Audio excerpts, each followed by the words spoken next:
In London, England, Danny Meehan, a professional soccer player, achieved fame and fortune thanks to his talent in the sport. He even became captain of the English national team, but allegations of match-fixing in a game against Germany led to his banishment from the sport. Away from soccer, Danny continues to spend his money on alcohol, going from bar to bar to forget his problems. However, one afternoon, the player exceeds the speed limit on the highway while emptying a bottle of alcohol, which attracts the attention of the police. To make matters worse, as soon as Danny enters another bar, 2 police officers ask him to accompany them to the police station, but Danny refuses and even attacks the officers. Because of this, the player is sentenced to 3 years in Longmarsh, a maximum security prison. Upon arrival, Danny is greeted by dozens of angry inmates, due to the negative image he left on the England team. In addition, the player is introduced to the prison supervisor, Mr. Burden, who informs him of a proposal that the director of Longmarsh wishes to make. The warden wants the player to coach his soccer team, but Mr. Burden warns Danny not to accept, as he is the official captain of the team. After that, Burden sends his officers, Hater and Ratchet, to show Danny his cell and the place where he will work. They then introduce Danny to Doc, one of Longmarsh's oldest prisoners, to help him with cleaning the lawn. While working, Danny also meets Charlie Sykes, a gangster who accuses the player of causing him to lose money. Apparently, Charlie bet on England to beat Germany, but Danny missed a penalty in a very suspicious manner. The gangster then threatens him, saying he will get his money back one way or another. Despite this, Danny continues his work, and at lunchtime, he meets Nitro and Massive, 2 of his fans and smugglers in prison. While Massive seems to be a trustworthy guy, Danny doesn't like Nitro and prefers to stay away from him. At the end of the day, the player goes to his cell, where he meets his colleagues, Raj, Jerome, and Trojan, but they don't like the newcomer very much. The next morning, Danny continues his work with Doc, who gives him some advice on how to survive in Longmarsh. The first piece of advice is to stay away from Monk, one of the most dangerous prisoners, known for having eliminated 23 men with his bare hands. At the end of his shift, Danny is summoned to the Longmarsh warden's office, who invites him to coach his amateur team. The team is made up of Longmarsh guards, and the warden hopes to make good money if the team excels at the sport. Fearing punishment, Danny declines the offer, with the excuse that he has been away from the sport for a long time. Back in the cafeteria, Danny goes to get his lunch when suddenly, one of the inmates named Ketch confronts the newcomer. He accuses the player of throwing the game to Germany, but Danny is not intimidated and tells the guy to back off. This only makes the prisoner even more furious, and he lunges at the newcomer, with the 2 starting a fight in the middle of the cafeteria. Quickly, the guards order everyone to behave, but when Danny takes Hater's baton, Ratchet attacks him with pepper spray. Soon after, the player is taken to solitary confinement and forced to spend the rest of the night there as punishment. The next day, Mr. Burden calls Danny to the field, where he meets the warden again, who once more offers him the chance to coach his team. Otherwise, he could lose his parole and have to stay in prison until the end of his sentence. Once again, the player refuses, and the warden sends him back to solitary confinement to think about the proposal. Minutes later, Massive goes to Danny's cell and says he has thought of an idea to get the warden to leave him alone. He suggests that instead of Danny being the coach, he can create his own team with the inmates to serve as training for the warden's team. Danny likes the idea and asks to speak to the warden, proposing to put together a team and play a friendly match as a form of training. The warden agrees to the terms, and Danny calls on Massive as his assistant to find potential players. The guy accepts and starts calling the prisoners, but none of them show any interest. Massive continues to search, and while practicing keepy-uppies in the corridors, he is approached by Officer Hater. Although he is one of the best-behaved prisoners, the police officer has an irrational hatred for him and, for no reason, begins to attack him. Massive asks his colleagues for help, but none of them dare to confront the prison guard. However, seeing his colleague being cowardly attacked, Danny lunges at Hater and pushes him against the wall. Immediately afterwards, the player asks for help to take Massive to the doctor, but instead, the other guards appear and attack Danny. After many blows, the player is taken to solitary confinement again, where he is forced to spend days locked up. Finally, the player is released, and upon arriving in the prison yard, he is greeted by Raj, Jerome, and other prisoners, who were surprised by his attitude towards Hater. As a thank you for what he did for Massive, everyone agrees to join Danny's team. The player then calls the group to the field, and alongside Massive and Doc, he begins to train them and evaluate their performance. The vast majority of candidates are not very skilled with the ball, except for Trojan, who demonstrates good control and the ability to be a striker. Training continues until Nitro goes to talk to Danny, asking to be his assistant, but he informs him that Massive has already taken the position. This offends the prisoner, and shortly after, he goes to a hidden place to talk to Officer Hater. It is then revealed that Nitro is one of the guard's informants, and he reports all prisoners who step out of line in exchange for favors. He promises the guard that he will keep an eye on Massive and plans to set a trap for Danny. Nitro then goes to talk to Ketch, who is still furious about the beating he took from the player, and says he saw Danny meeting with Mr. Burton. Nitro suspects that Danny is turning in the prisoners to the prison warden, and seeing a chance to eliminate him, Ketch decides to put it to the test. Minutes later, as Danny finishes cleaning himself up in the bathroom, Ketch attacks him from behind, with his colleague Shiv appearing shortly after, holding a knife. The man puts the blade against Danny's face and threatens to remove one of his eyes for reporting the other prisoners. Danny tries to prove his innocence, but the prisoners continue to threaten him, so he retaliates with a headbutt to Ketch, followed by a punch to Shiv. Before the fight continues, Mr. Burton and his men appear, and despite the wound on his face, Danny covers it up, saying that the injury is from shaving. As soon as the police leave, Danny returns the knife to Shiv, proving that he is not an informant. Shiv and Ketch are surprised by this attitude and even offer to play on Danny's team. In addition, as Shiv and Ketch are part of Charlie Sykes' gang, the crime boss calls the player to talk alone. For helping his men, he is willing to forgive the money he lost if Danny's team wins the match against the warden's team. However, the gangster also imposes one more condition, that Danny fight one of his men in a fixed fight. Charlie's idea is to set up a scheme so that Danny wins the fight and earns the gangster's trust in front of the other prisoners. With no other choice, the player accepts, and his fight will be against another inmate named Nick that same night. While preparing for the fight, Danny asks Doc how he managed to stay in prison for so long without losing his sanity. The old man says he was a war veteran and had leftover army weapons in his house. One day, he got into a fight with a neighbor, and as revenge, he threw a grenade into his house. The problem is that the guy had a family, and with the explosion, they were all eliminated. Guilt overwhelms Doc, and he remains in prison, knowing that he will never be forgiven for this terrible crime. The two continue their conversation, and in the meantime, Nitro continues his obsession with punishing Danny for rejecting him from his team. The prisoner is in his cell, sketching a drawing he made of the player, when Hater shows up, looking for more info on the prisoners. But Nitro is tired of life at Longmarsh and wants to be transferred to a minimum security prison. The police officer promises that he will get it, but first, Nitro must do him a very important favor. While the two talk, Danny goes to the fight challenge, armed by Sykes, but when he gets there, he finds out that Nick has fallen ill. Because of this, the gangster has called another prisoner, none other than Ketch, to take his place. The fight then consists of the two participants sitting at a table with their hands chained. With each blow delivered, the fighter must drink a glass of water, and the one who manages to knock his opponent's head against the table will be the winner. As soon as the two fighters take their positions, the judge authorizes the challenger to begin, and Danny hits Ketch with a punch to the nose. However, his opponent is not intimidated, and after recovering from the blow, he retaliates with a headbutt, leaving the player stunned. As the rounds progress, the fight becomes more heated, and even the police bet on a winner, watching everything on security cameras. Danny then tries to land another punch, but Ketch dodges and retaliates with a blow to his face. After several blows and many glasses of water, Ketch starts to feel sick and tries to punch Danny, who manages to dodge and hits him with all his strength. With this blow, Ketch falls headfirst onto the table, and Danny is then declared the winner of the contest. Thanks to this victory, Sykes keeps his word and signs the agreement with Danny to win the match.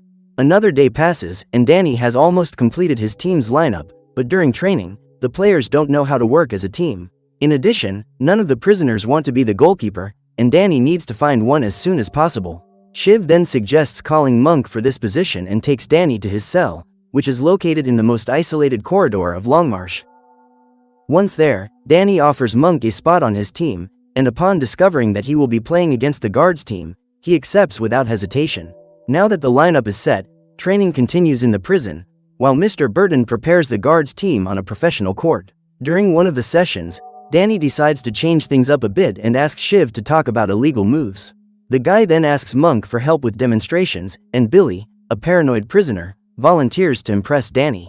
The problem is that with each move mentioned by Shiv, Monk decides to show it in practice. Because of this, Billy begins to receive various types of attacks, so that all players know what not to do in the game. After this lesson, Doc says he is proud of Danny for the way he has been leading the prisoners. The player is happy about this, but nearby, Hater and Ratchet talk in secret, with the guard saying he has plans for the player. Hater then goes to Nitro to ask for a favor, and the prisoner uses his skills to assemble a bomb. The next day, Danny is called to a meeting with Sykes, who has obtained confidential information that could help them secure victory. However, as soon as Danny leaves his cell, Nitro breaks in and places the bomb inside his locker. Unaware of what is happening, the player attends the meeting, but realizes he has left his notes inside the locker and goes to retrieve them. However, Doc offers to go, as he needs to use the bathroom first. The old man then takes the keys, and at the end of the meeting, Jerome finally asks why Danny gave away the penalty in that game.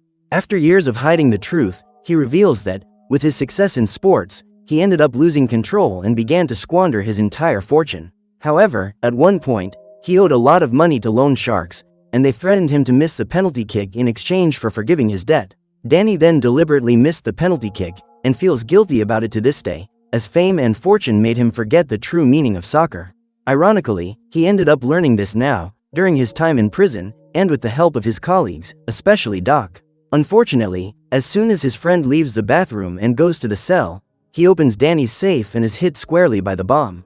After this tragedy, Nitro goes to talk to the guards to receive his reward, and as Hater promised, the prisoner will be transferred. However, the man discovers that instead of a minimum security prison, he will be taken to a psychiatric institution, where he will spend the rest of his life. Furious, Nitro tries to attack the guard, but to no avail, and he is taken in a police van to his new permanent home. Back in Longmarsh, Danny and the others go to Doc's funeral, and despite everything, the player is happy that his friend is finally free.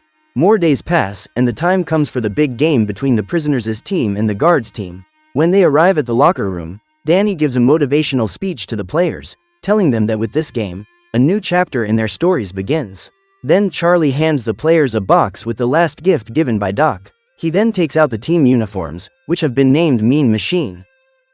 At that same moment, Mr. Burton also prepares his team and reinforces with them the importance of today's game, as defeat is not an option. Finally, the two teams enter the prison field, where the warden, along with the governor and other guests, wait in the stands. On the other side, the prisoners follow everything on the radio, hoping that Danny and his team will bring home the victory. With everyone in position, Danny gathers the team one last time and asks them to take advantage of this chance to prove their worth. Finally, the referee authorizes the start of the match, with Raj passing the ball to Danny, who tries to cross to Trojan, but the player is pushed by the opposing team. Because of this, the referee calls a foul and Trojan takes a shot in the opposing area, with Ratchet rushing to head the ball. However, Ketch knocks the man down with a push, and without anyone noticing, he steps on the guard's leg, who feels the injury. Despite this disadvantage, the guards team takes possession of the ball, and in an attacking move, Mr. Burton shoots at the goal. Fortunately, the ball goes straight through, resulting in a goal kick for the Mean Machine. After the ball returns to the field, Danny attempts an individual play, but is tackled by Mr. Burton. The referee again calls a foul, and to get revenge on the guards, Danny deliberately kicks toward a very painful area, hitting Ratchet, who falls to the ground with no strength to get up. The match continues and the players abandon the rules, striking each other with every move. The atmosphere becomes increasingly tense, and in another dangerous move, Mr. Burton manages to dribble past goalkeeper Monk and shoots again towards the goal. Luckily, Shiv manages to slide across the field and prevent the ball from going in, which only makes the director even more frustrated. With 23 minutes left in the first half, neither team has scored a goal, but the guards don't give up and try another attack. However, Ketch interrupts the play by pulling the opposing player by his shirt and knocking him to the ground. The referee immediately calls another foul and awards a kick to Mr. Burton's team, who has the chance to score and increase the score. As soon as the referee blows the whistle, Mr. Burton takes the kick, and the ball hits the wall, rising high and slowly reaching the goal. Monk prepares to defend, and for a moment, his evil side resurfaces and he begins to hallucinate, fiercely attacking all the players with his hands.